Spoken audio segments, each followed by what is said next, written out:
കൃഷ്ണ. എല്ലാവർക്കും മാധവത്തിലേക്ക് സ്വാഗതം. 2025 നവംബർ മാസം 8-ാം തീയതി അന്ന് ഗണാധിപ സംഗഷ്ടി ചതുർത്ഥിയാണ്. ചതുർത്ഥി തിഥി ആരംഭിക്കുന്നത് 2025 നവംബർ മാസം 8-ാം തീയതി രാവിലെ 7:32 മുതൽ 2025 നവംബർ മാസം 9-ാം തീയതി പുലർച്ചെ 4:25 വരെയാണ്. അതുകൊണ്ട് തന്നെ നമ്മൾ ഗണാധിപ സംഗഷ്ടി ചതുർത്ഥിയായിട്ട് ആഘോഷിക്കുന്നത് 2025 നവംബർ മാസം 8-ാം തീയതിയാണ്. സംഗഷ്ട ദിനത്തിലെ ചന്ദ്രോദയം എന്ന് പറയുന്നത് 8-ാം തീയതി രാത്രി 8:52 ഇനി നമുക്ക് ഈ ദിവസത്തിൻ്റെ പ്രത്യേകതയും ഈ ദിവസത്തിലെ വ്രതകഥയും എങ്ങനെയാണ് നമ്മൾ പ്രാർത്ഥിക്കേണ്ടത് എന്നുള്ള കാര്യവും എന്തിനു വേണ്ടിയിട്ടാണ് ഈ ദിവസം ഇത്രയും പ്രാധാന്യത്തോടു കൂടി നമ്മൾ പ്രാർത്ഥിക്കുന്നത് എന്നുള്ള കാര്യവും ഏതു ദേവതയാണ് നമ്മൾ പ്രാർത്ഥിക്കേണ്ടത്, എപ്രകാരം പ്രാർത്ഥിക്കണം, വ്രതം എടുക്കുന്നവർ എങ്ങനെ ചെയ്യണം എന്നുള്ള കാര്യത്തെപ്പറ്റിയൊക്കെ വളരെ വിശദമായി നമുക്ക് ഈ വീഡിയോയിലൂടെ സംസാരിക്കാം. എല്ലാവരും വളരെ ക്ഷമയോടുകൂടിയിരുന്ന് അവസാനം വരെ കേട്ട് അതേ രീതിയിൽ ഭഗവാനെ പ്രാർത്ഥിക്കണം. ഹരേ കൃഷ്ണ. ഒരിക്കൽ ശ്രീ പാർവതീദേവി തൻ്റെ പുത്രനായ ഗണപതി ഭഗവാനോട് ചോദിക്കുകയാണ്, കാർത്തിക മാസത്തിലെ കൃഷ്ണപക്ഷ ചതുർത്ഥിയിൽ ഏതു രൂപത്തിലുള്ള ഗണപതിയെയാണ് പ്രാർത്ഥിക്കേണ്ടത്, എന്തൊക്കെ ആചാരങ്ങൾ പാലിക്കണമെന്ന് അമ്മ മകനോട് ചോദിക്കുന്നു. ഉടൻ തന്നെ ഗണപതി ഭഗവാൻ അമ്മയോട് പറയുകയാണ്, അമ്മേ, ഈ ദിവസം ഗണാധിപ ഗണപതിയെയാണ് ആരാധിക്കേണ്ടത്. ചന്ദ്രോദയ സമയം വരെ ഉപവസിച്ച് പ്രാർത്ഥിക്കണം. ചന്ദ്രോദയം ദർശിച്ചതിനു ശേഷം അർഘ്യം സമർപ്പിച്ച് വ്രതം അവസാനിപ്പിക്കാം. അന്നേ ദിവസം ഭക്ഷണം ദാനം ചെയ്യണം. അങ്ങനെ ചെയ്താൽ ശത്രുക്കളെ കീഴ്പ്പെടുത്തുവാൻ സാധിക്കും. അതായത് ശത്രുദോഷങ്ങൾ അകന്ന് സ്വസ്ഥമായും സമാധാനമായും ഐശ്വര്യപൂർണമായും ജീവിക്കുവാൻ സാധിക്കും എന്ന് വിഘ്നേശ്വരൻ അമ്മയോട് പറയുന്നു. എന്നിട്ട് ഒരു കഥ കൂടി പറഞ്ഞു കൊടുക്കുന്നു. അതായത് ത്രേതായുഗത്തിലെ രാജാവായിരുന്നു, നമുക്കെല്ലാവർക്കും അറിയാം, ദശരഥ മഹാരാജാവ്. അദ്ദേഹം ഒരിക്കൽ വേട്ടയാടാനായിട്ട് പോയ സമയത്ത് ശ്രാവണകുമാരൻ എന്ന ആ ബ്രാഹ്മണ, ആ മുനികുമാരനെ അബദ്ധത്തിൽ വധിക്കുവാനിടയായി. ഈ മുനികുമാരൻ്റെ മാതാപിതാക്കൾ അന്ധരായിരുന്നു. അന്ധരായ മാതാപിതാക്കൾക്ക് വേണ്ടി ജലം ശേഖരിക്കുവാൻ പോയ മുനികുമാരനെയാണ് അബദ്ധവശാൽ ദശരഥ മഹാരാജാവിന് വധിക്കേണ്ടതായി വന്നത്. അദ്ദേഹത്തിന് വലിയ കുറ്റബോധം തോന്നി. കാരണം മുനികുമാരനാണ് എന്ന് ചിന്തിച്ചിട്ടല്ല അദ്ദേഹം വധിച്ചത്, ഒരു മൃഗമാണ് എന്നു കരുതിയിട്ടാണ്. ജലത്തിൽ നിന്നും വെള്ളമെടുക്കുന്ന ശബ്ദം കേട്ടപ്പോൾ അതൊരു മൃഗമാണ് എന്ന് തെറ്റിദ്ധരിച്ച് ചെയ്തു പോയ ഒരു പ്രവൃത്തിയാണ്. അങ്ങനെ ആ മുനികുമാരൻ്റെ മരണം അത് രാജാവിനെ വല്ലാതെ വിഷമിപ്പിച്ചു. കൂടാതെ അന്ധരായ മാതാപിതാക്കളെ കൂടി കണ്ടപ്പോൾ അദ്ദേഹത്തിൻ്റെ ദുഃഖം ഇരട്ടിച്ചു. അങ്ങനെ ഈ അന്ധരായ മാതാപിതാക്കൾ, ഞങ്ങളുടെ മകനെ നഷ്ടപ്പെട്ടതിൻ്റെ ദുഃഖത്താൽ ഞങ്ങൾ മരിക്കുന്നത് പോലെ നിങ്ങളുടെ മകനെ നിങ്ങൾക്ക് നഷ്ടപ്പെടുകയും ആ ദുഃഖത്താൽ നിങ്ങൾ മരണപ്പെടുകയും ചെയ്യും എന്ന് ആ അന്ധരായ മാതാപിതാക്കൾ ദശരഥ മഹാരാജാവിനെ ശപിക്കുന്നു. ആ ശാപം കേട്ടപ്പോൾ ഒരു നിമിഷം അദ്ദേഹത്തിന് ദുഃഖമുണ്ടായെങ്കിലും അദ്ദേഹത്തിന് വലിയ ആശ്വാസമുണ്ടായി. കാരണം മകനെ ഓർത്ത് താൻ മരിക്കും എന്നാണ് പറഞ്ഞത്. ആ നിമിഷം വരെ അദ്ദേഹത്തിന്, അതായത് ദശരഥ മഹാരാജാവിന് പുത്രന്മാരില്ലായിരുന്നു. അപ്പോൾ പുത്രൻ ഉണ്ടാകണമല്ലോ, എങ്കിൽ മാത്രമല്ലേ ആ ശാപം ഫലിക്കുകയുള്ളൂ. അതുകൊണ്ട് എന്തായാലും തനിക്കൊരു പുത്രൻ ഉണ്ടാകും എന്ന ഒരു ചിന്ത ദശരഥ മഹാരാജാവിന് വളരെയധികം ആശ്വാസമാണ് നൽകിയത്.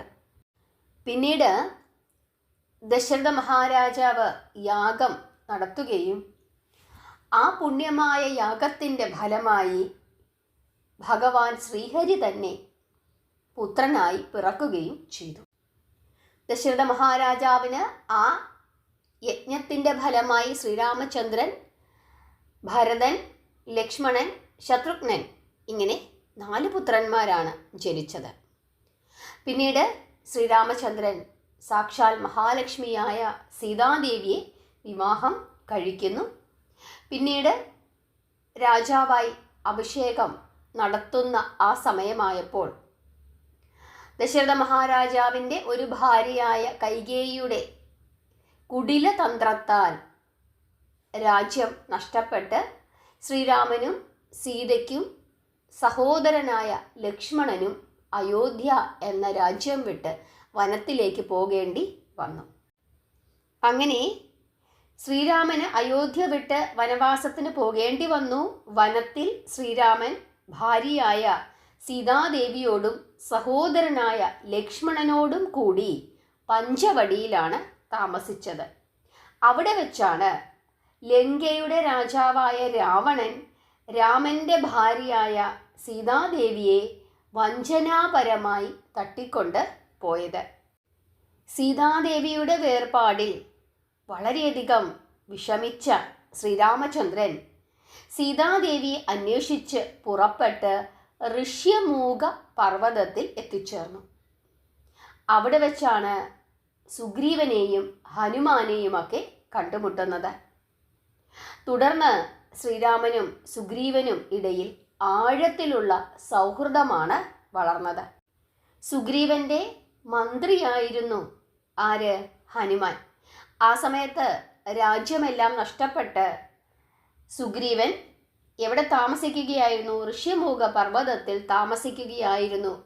സഹോദരനായ ബാലിയുടെ പ്രവൃത്തി മൂലമാണ് സുഗ്രീവന് ഒളിച്ചു താമസിക്കേണ്ടി വന്നത്. സുഗ്രീവനെ സഹായിക്കുന്നതിനായി ശ്രീരാമചന്ദ്രൻ ബാലിയെ വധിക്കുന്നു, രാജ്യം തിരിച്ചു കൊടുക്കുന്നു. അതിനുശേഷം സുഗ്രീവൻ്റെ ആജ്ഞപ്രകാരം ശ്രീരാമചന്ദ്രനോടുള്ള നന്ദിയും കടപ്പാടും പ്രകടിപ്പിക്കുന്നതിനായി ഹനുമാനും മറ്റുള്ള വാനരന്മാരും എല്ലാവരും കൂടി സീതാദേവിയെ തിരക്കി പോകുന്നു.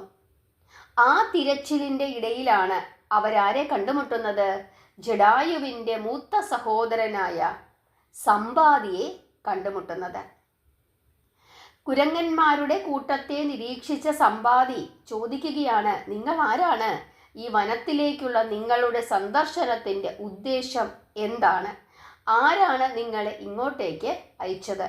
നിങ്ങൾ എങ്ങനെയാണ് ഇവിടെ എത്തിച്ചേർന്നത്? ഇങ്ങനെയൊക്കെ സമ്പാദി ചോദിച്ചപ്പോൾ ഈ കുരങ്ങന്മാർ മറുപടി പറഞ്ഞു. എന്താണ് മറുപടി പറഞ്ഞത്? മഹാവിഷ്ണുവിൻ്റെ അവതാരമായ ശ്രീരാമചന്ദ്രൻ്റെ പത്നിയായ അമ്മ ജാനകിയെ അസുര രാജാവായ രാവണൻ തട്ടിക്കൊണ്ടുപോയി. ദേവിയെ അന്വേഷിച്ചിട്ടാണ് ഞങ്ങളെല്ലാവരും ഇവിടേക്ക് എത്തിച്ചേർന്നത്. ഇങ്ങനെ ഈ കുരങ്ങന്മാർ പറഞ്ഞപ്പോൾ സമ്പാദി ഉറച്ച ബോധ്യത്തോടു കൂടി പറയുകയാണ്, എൻ്റെ സഹോദരൻ ജടായു സീതാമാതാവിനെ രക്ഷിക്കാൻ ശ്രമിച്ചതിൻ്റെ ഇടയിലാണ് അദ്ദേഹത്തിന് ജീവൻ നഷ്ടപ്പെട്ടത്. നിങ്ങളെല്ലാവരും എൻ്റെ ഭഗവാൻ ദശരഥപുത്രൻ ശ്രീരാമചന്ദ്രനോടുള്ള നന്ദിയും കടപ്പാടും ഉള്ളവരായതിനാൽ നിങ്ങൾ എൻ്റെയും സുഹൃത്തുക്കളാണ്. ഞാൻ തീർച്ചയായും നിങ്ങളുടെ ലക്ഷ്യത്തെ സഹായിക്കും. ഇവിടെ നിന്ന് അല്പം അകലെ വിശാലവും ഭീമാകാരവുമായ ഒരു സമുദ്രം സ്ഥിതി ചെയ്യുന്നുണ്ട്. അതിനപ്പുറം അസുരന്മാരുടെ മഹാനഗരമാണ്. ആ നഗരത്തിൽ ഒരു മരത്തിൻ്റെ ചുവട്ടിൽ രാവണൻ തട്ടിക്കൊണ്ടുപോയ ജാനകീദേവിയെ ഞാൻ വ്യക്തമായി കാണുന്നു. നിങ്ങളുടെ കൂട്ടത്തിൽ ഹനുമാൻ ശക്തിയിലും ധൈര്യത്തിലും വേറിട്ടു നിൽക്കുന്നു. അസുര നഗരത്തിലേക്കുള്ള യാത്ര നടത്തേണ്ടത് അദ്ദേഹമാണ്. ഈ മഹാസമുദ്രം കടക്കുവാൻ വീരനായ ഹനുമാനു മാത്രമേ സാധിക്കൂ. ഇങ്ങനെ സമ്പാദി അവരോട് പറയുന്നു. സമ്പാദിയുടെ ഇപ്രകാരമുള്ള വാക്കുകൾ കേട്ടപ്പോൾ ഹനുമാൻ ചോദിക്കുകയാണ്, അല്ലയോ സമ്പാദി, എനിക്കെങ്ങനെയാണ് അതിന് സാധിക്കുന്നത്? അങ്ങനെ പറഞ്ഞപ്പോൾ സമ്പാദി ഹനുമാൻ ഉപദേശിച്ചു കൊടുക്കുന്ന വ്രതമാണ് സങ്കടനാശന ഗണേശ ചതുർത്ഥി വ്രതം. അല്ലയോ ഹനുമാനെ, പ്രിയ സുഹൃത്തേ, സങ്കടനാശന ഗണേശ ചതുർത്ഥി വ്രതം ആചരിക്കൂ. ഈ വ്രതത്തിൻ്റെ ശക്തിയാൽ നിങ്ങൾക്ക് നിമിഷങ്ങൾക്കുള്ളിൽ സമുദ്രം കടക്കുവാൻ സാധിക്കും എന്ന് പറഞ്ഞു. അങ്ങനെ സമ്പാദിയുടെ നിർദ്ദേശങ്ങൾ പാലിച്ചുകൊണ്ട് ഭഗവാൻ ഹനുമാൻ വളരെ വിശിഷ്ടമായ സങ്കട ചതുർത്ഥി വ്രതം അനുഷ്ഠിച്ചു. ഈ കഥ ഗണപതി ഭഗവാൻ തന്നെ തൻ്റെ അമ്മയോട് പറഞ്ഞു കൊടുക്കുന്നു. എന്നിട്ട് പറയുകയാണ്, അല്ലയോ മഹാദേവി, ഈ വ്രതത്തിൻ്റെ ഫലമായി ഭഗവാൻ ഹനുമാൻ ഉടൻ തന്നെ ഭീമാകാരമായ സമുദ്രം തരണം ചെയ്തു. ലോകത്തിൽ ഇതുപോലെ ആനന്ദകരവും ഫലപ്രദവുമായ മറ്റൊരു വ്രതം ഇല്ല. ഇത് ഗണപതി ഭഗവാൻ അമ്മയോട് പറയുന്നു. ഒരിക്കൽ ഭഗവാൻ ശ്രീകൃഷ്ണൻ യുധിഷ്ഠിരനോട് പറഞ്ഞു, അല്ലയോ യുധിഷ്ഠിര, അവിടുന്നും ഈ വ്രതം അനുഷ്ഠിക്കണം. സംകഷ്ടി ചതുർത്ഥി വ്രതം ഭക്തിയോടുകൂടി അനുഷ്ഠിച്ചാൽ എത്രയും പെട്ടെന്ന് ശത്രുക്കളെ പരാജയപ്പെടുത്തി രാജ്യം വീണ്ടെടുക്കുവാൻ സാധിക്കും. അങ്ങനെ ഭഗവാൻ ശ്രീകൃഷ്ണന്റെ ഉപദേശം അനുസരിച്ച യുധിഷ്ഠിരൻ ഗണേശ ചതുർത്ഥി വ്രതം അനുഷ്ഠിക്കുകയും ആ വ്രതത്തിൻ്റെ ഫലത്തോടുകൂടി ശത്രുക്കളെ പരാജയപ്പെടുത്തുവാൻ സാധിച്ചു എന്നും വിശ്വസിക്കുന്നു. ഇതാണ് ഗണാധിപ സംകഷ്ടി ചതുർത്ഥി ദിനത്തിലെ വ്രത കഥ. നമ്മൾ ആലോചിക്കും, എന്തിനു വേണ്ടിയിട്ടാണ് ഈ വ്രതങ്ങളൊക്കെ അനുഷ്ഠിക്കുന്നത് എന്ന്. ഏതൊക്കെ വ്രതം അനുഷ്ഠിക്കണം, ഇതെല്ലാം കൂടി എന്തിനാണ് അനുഷ്ഠിക്കുന്നത്, ഇങ്ങനെയൊക്കെ നമ്മൾ വിചാരിക്കും. നമുക്ക് ഈ വ്രതങ്ങളൊക്കെ അനുഷ്ഠിക്കുന്നതിൽ മാത്രമേ ഉള്ളൂ എല്ലാം കൂടി എന്തിനാണ് ചെയ്യുന്നത് എന്നൊക്കെയുള്ള തോന്നലുള്ളത്. ആഹാരം കഴിക്കുന്നതിലോ സിനിമ കാണുന്നതിലോ അല്ലെങ്കിൽ മറ്റെന്തെങ്കിലുമൊക്കെ കാര്യങ്ങൾ ചെയ്യുന്നതിലോ ഒന്നും നമ്മളിങ്ങനെ ഒരു വേർതിരിവ് കാണിക്കുന്നില്ല. ഇപ്പം എല്ലാ മനുഷ്യർക്കും മിക്ക ദിവസങ്ങളിലും ഉപവാസം അനുഷ്ഠിക്കുവാനൊന്നും സാധിച്ചു എന്ന് വരില്ല. അങ്ങനെ ഉപവാസമൊന്നും അനുഷ്ഠിക്കാൻ സാധിക്കാത്തവർ ഉപവസിക്കണമെന്ന് യാതൊരു നിർബന്ധവുമില്ല. പക്ഷേ അതാത് ദിവസങ്ങളിലെ പ്രാധാന്യം മനസ്സിലാക്കി ശുദ്ധമായ ശരീരത്തോടു കൂടിയിരുന്ന് ശുദ്ധമായ മനസ്സോടു കൂടിയിരുന്ന് നമുക്ക് അതാത് ദിവസത്തെ ദേവതയെ പ്രാർത്ഥിക്കാം. അത്രയും കാര്യം നമുക്ക് ചെയ്യാൻ സാധിക്കുമല്ലോ. അത്രയെങ്കിലും ഈ കലിയുഗത്തിൽ ചെയ്യണം. വളരെ വളരെ പ്രാധാന്യമുള്ള വളരെ വളരെ പ്രയോജനകരമായ ഒരു വ്രതമാണിത്. ഭഗവാൻ ശ്രീകൃഷ്ണൻ എപ്പോഴും ഫലം ഇച്ഛിക്കാതെ കർമ്മം ചെയ്യണം, യജ്ഞരൂപത്തിൽ ചെയ്യണമെന്ന് പറഞ്ഞിട്ടുണ്ട്. നമ്മളും ഭഗവാനോട് പ്രാർത്ഥിക്കുക, ഭഗവാനെ വിശ്വസിക്കുക, സ്നേഹിക്കുക. ഇതുപോലുള്ള ദിവസങ്ങളുടെ പ്രാധാന്യമൊക്കെ മനസ്സിലാക്കിക്കൊണ്ട് അതാത് ദേവതകളെ പ്രാർത്ഥിക്കുക. തീർച്ചയായിട്ടും എല്ലാം ഭഗവാൻ കാണുന്നുണ്ട്.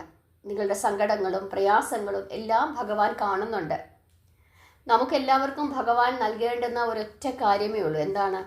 നേർബുദ്ധി. ശരിയായ വഴി കാണിച്ചു തരണം. പലപ്പോഴും നമുക്ക് ദുഃഖങ്ങൾ ഉണ്ടാകുന്നതും പ്രയാസങ്ങൾ ഉണ്ടാകുന്നതും ഒക്കെ തന്നെ വഴി തെറ്റുമ്പോഴാണ്. നമ്മൾ തിരഞ്ഞെടുക്കുന്ന ആളുകൾ തെറ്റിപ്പോയാൽ നമ്മുടെ ജീവിതത്തിൽ പ്രശ്നങ്ങളുണ്ടാകും. നമ്മൾ തിരഞ്ഞെടുക്കുന്ന ജോലി തെറ്റിപ്പോയി കഴിഞ്ഞാൽ പ്രശ്നങ്ങളുണ്ടാക്കും. നമ്മൾ പഠിക്കാൻ തിരഞ്ഞെടുക്കുന്ന കോഴ്സ് തെറ്റിപ്പോയാൽ പ്രശ്നങ്ങളുണ്ടാവും.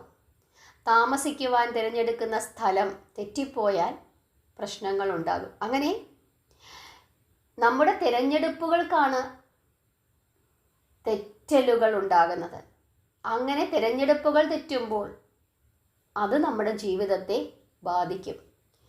വ്രതങ്ങൾ അനുഷ്ഠിക്കുകയും നാമം ജപിക്കുകയും ചെയ്യുന്നവർക്ക് പലപ്പോഴും നേർവഴി ഭഗവാൻ കാണിച്ചു കൊടുക്കും.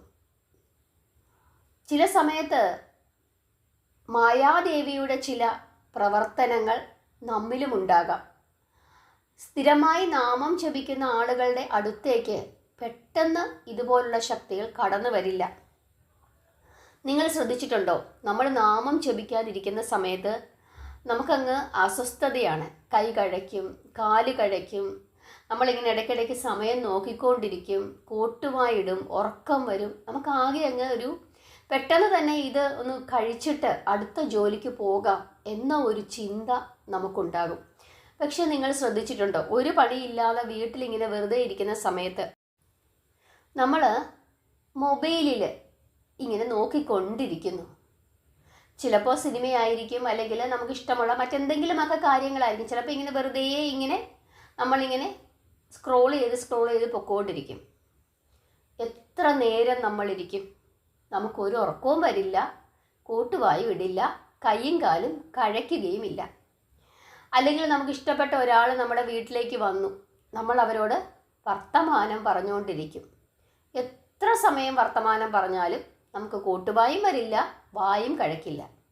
പക്ഷെ നാമം ചൊല്ലാൻ ആ ലളിതാ സഹസ്രനാമത്തിൻ്റെയോ വിഷ്ണു സഹസ്രനാമത്തിൻ്റെയോ പുസ്തകം ഒന്നെടുത്ത് മുമ്പിലോട്ട് വെച്ച് ഒരു 10 ശ്ലോകം കഴിയുമ്പോൾ മുതൽ എത്രാമത്തെയായി ഭഗവാനെ? 15 മിനിറ്റ് അല്ലെങ്കിൽ 20 മിനിറ്റ് നമ്മളിങ്ങനെ ഇനി എത്ര എണ്ണം കൂടെ ഉണ്ട്? അപ്പോഴത്തേക്ക് കൈ കഴയ്ക്കും, കാല് കഴയ്ക്കും, കാലൊന്ന് നീട്ടും.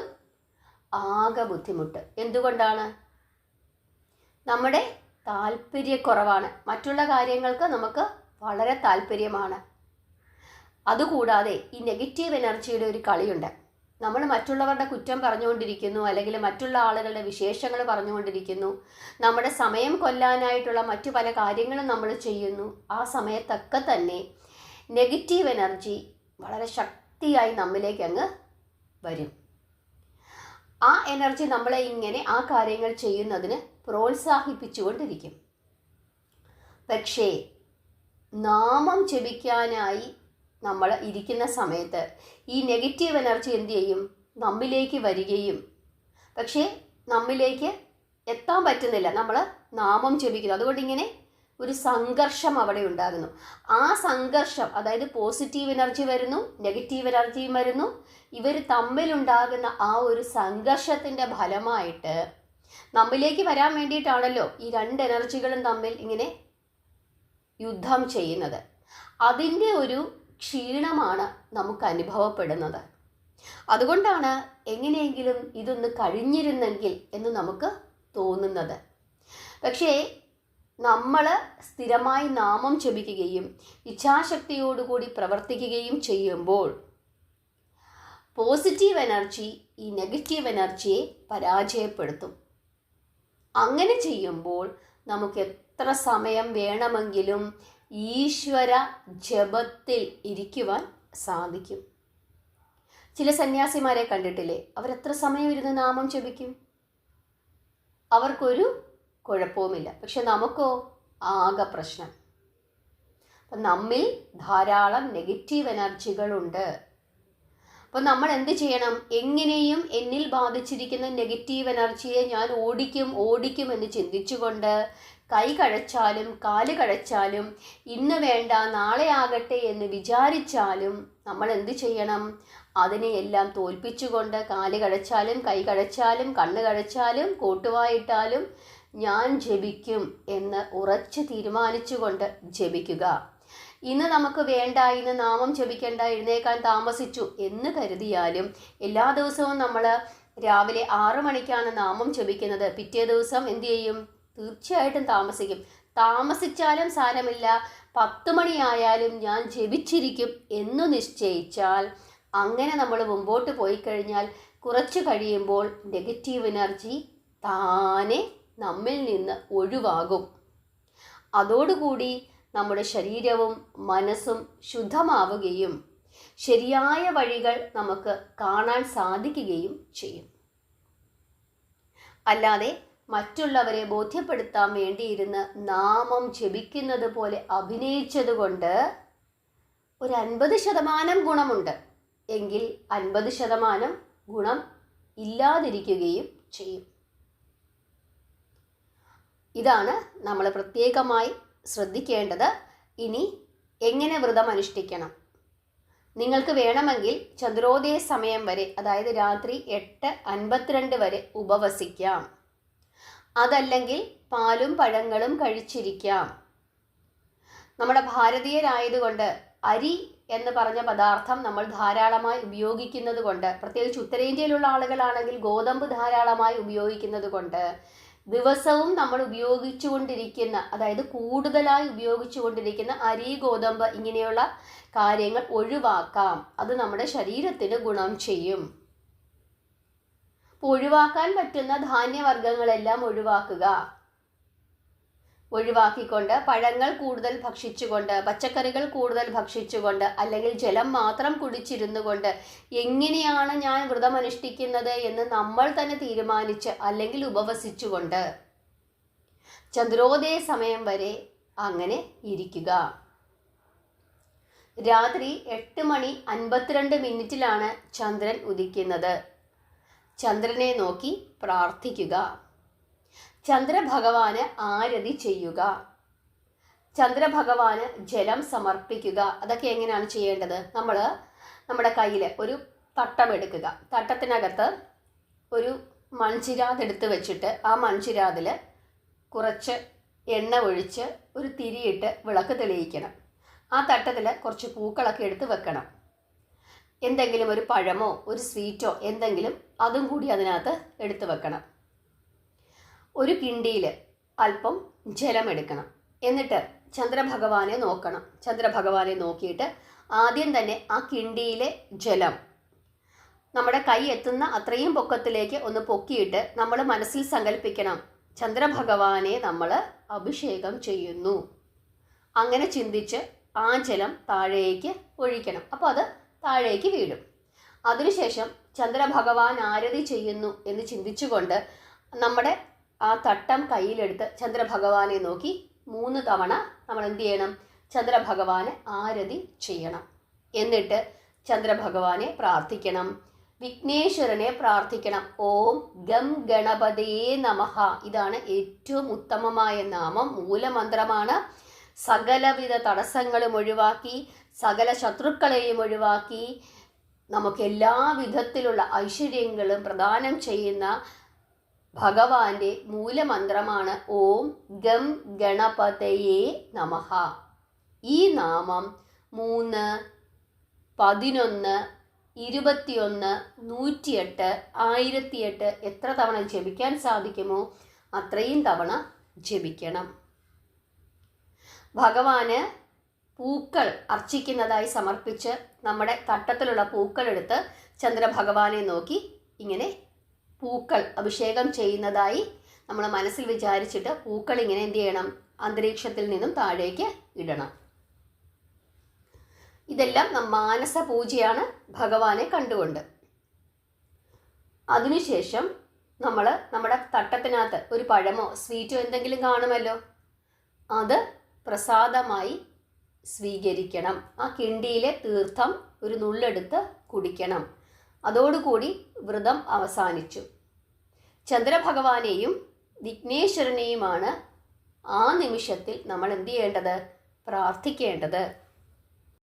ഇനി മഴക്കാറാണ്, ചന്ദ്രഭഗവാനെ കാണാൻ സാധിച്ചില്ല, എന്തു ചെയ്യും?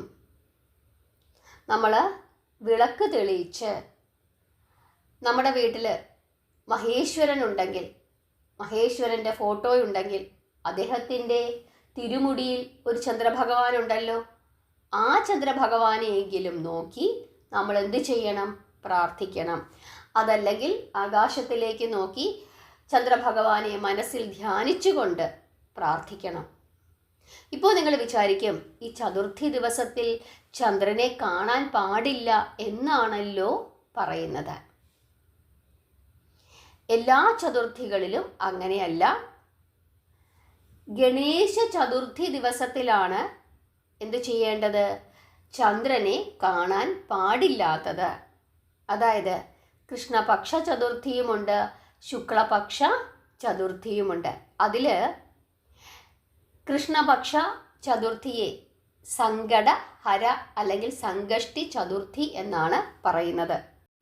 ഈ ചതുർത്ഥിയിൽ വിഘ്നേശ്വരനെ പ്രാർത്ഥിക്കുമ്പോൾ ചന്ദ്രഭഗവാനെ കൂടി പ്രാർത്ഥിക്കണം.